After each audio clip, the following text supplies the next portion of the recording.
Good morning students, I am Shomajit sir. Today I am here to deliver my lecture on topic respiratory balance sheet, amphibolic pathway and respiratory quotient. So this is from the chapter respiration in plants.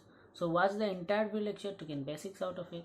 So without any delay, let's start with the topic respiratory balance sheet, amphibolic pathway and respiratory quotients. So let's start. So let's start with the topic respiratory balance sheet. You can see this is part under aerobic respiration. So you can see the in on top you can see the figure glycolysis, glucose to pyruvate, ATP is formed, then there is a Krebs cycle, chemoosmosis. Okay, the link is there, acetyl CoA.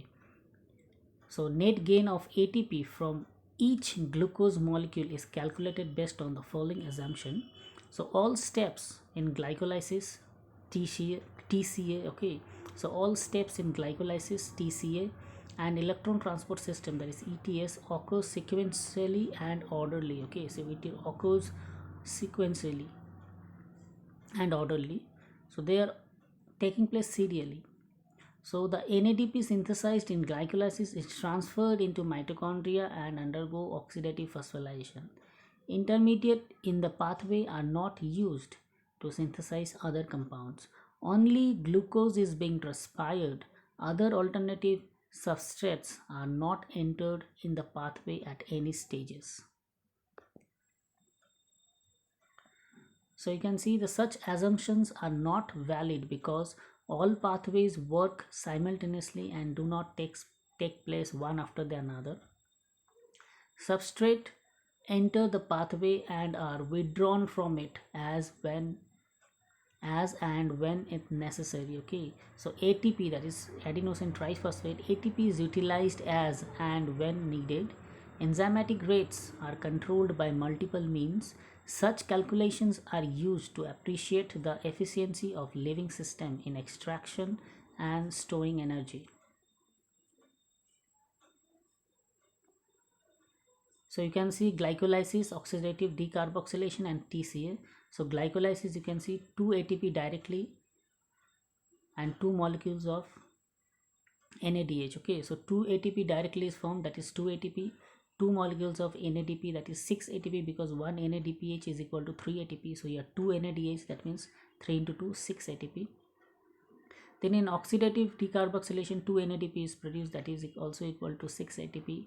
Then in TCA cycle 6 ATP is produced, so 6 into 3, 18 ATP is produced, and 2 FAD is produced. 2 FAD, that means 1 FAD is equal to 2 ATP, so 2 FAD is equal to 4 ATP, and 2 GTP is produced, so 1 GTP is equal to 1 ATP, so that's why 2 GTP means 2 ATP, so total 38 ATP is produced in the process of glycolysis, oxidative decarboxylation and TCA.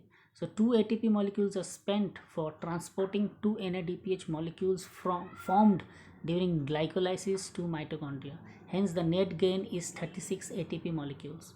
So you can see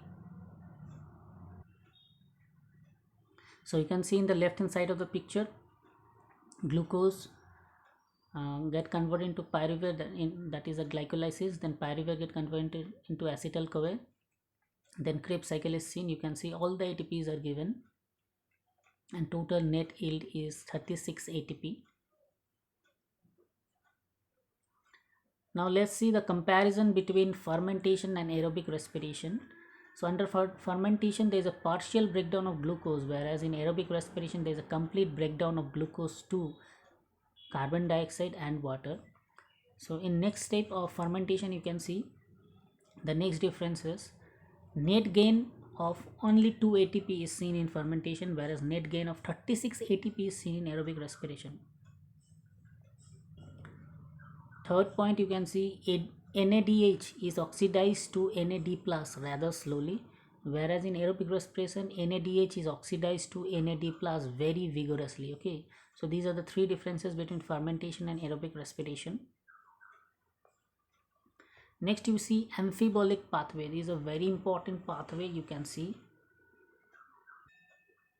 So under amphibolic pathway you can see there is a connection of fat, carbohydrate, protein. You can see Fat is converted into fatty acid and glycerol, carbohydrate is converted into simple sugar, example glucose, and protein is converted into amino acid. Okay, so you can see fat converted into fatty acid, glycerol, and then it's form a dihydroxyacetone phosphate.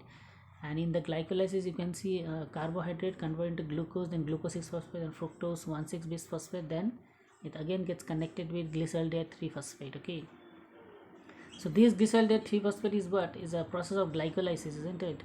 So convert into pyruvic acid and acetyl CoA, then Krebs cycle, then proteins is converted into amino acid, they get directly connected with pyruvic acid, and the fatty acid and glycerol get connected with the acetyl CoA. Okay, so glucose is the favored substrate for respiration. So all carbohydrates are first converted into glucose for respiration. Other substrates are also respired. Fat breakdown into glycerol and fatty acids. Fatty acids are degraded to acetyl CoA and enter the pathway. Glycerol is converted into PJL and enters the pathway. Now proteins are degraded by protease into amino acid. Each amino acid after deamination enters the pathway at some stage in the Krebs cycle or as pyruvate or acetyl CoA. Okay. Now the respiratory pathway is generally considered as catabolic pathway, but it involves both anabolism, that is synthesis, and catabolism, that is breakdown. So it is better called as amphibolic pathway. Why it is called amphibolic pathway? Because here both catabolism and anabolism takes place. Example, fatty acid breakdown to acetyl CoA before entering the respiratory pathway. Okay, but when the organism needs to synthesize fatty acid, acetyl CoA withdraw from the respiratory pathway. Similarly, during breakdown and synthesis of protein, respiratory intermediates are involved.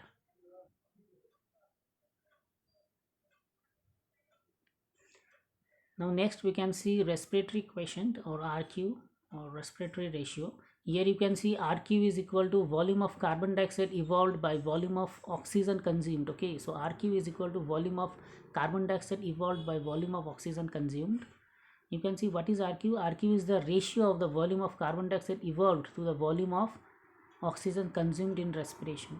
So RQ is equal to, you can see this is a reaction. This is a formula. Okay, this is the formula. RQ is equal to volume of carbon dioxide evolved by volume of oxygen consumed. So RQ depends upon the type of respiratory substrate. RQ for carbohydrate is 1. So again I repeat, RQ for carbohydrate is 1 because equal amount of carbon dioxide and oxygen are evolved and consumed separately. So glucose plus 6 oxygen, okay, so C6H12O6, that is glucose plus 6 oxygen, it gives 6 carbon dioxide plus 6 water plus energy. So RQ is equal to 6 carbon dioxide by 6 oxygen, it gives 1. So RQ for carbohydrate is 1, RQ for fat is less than 1, and RQ for protein is 0.9. So RQ for fats, okay, that is less than 1. So calculation for fatty acid, example tripalmitin are shown. You can see the reactions are given. You can see the RQ value is equal to 102 carbon dioxide by 145 oxygen, it comes to 0.7. So RQ for protein and the RQ for protein is 0.9. So in living organism, respiratory substances are often more than 1. Pure proteins or fats are never used as respiratory substrate. So you have to memorize RQ for carbohydrate is 1, RQ for fat is less than 1, and RQ for protein is 0.9.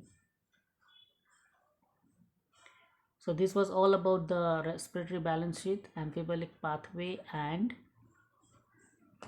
the respiratory quotient.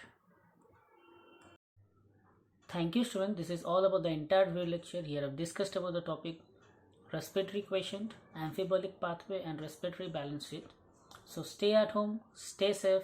I am Shomujit sir, signing off for today, and again we'll meet in the next class. Thank you, students.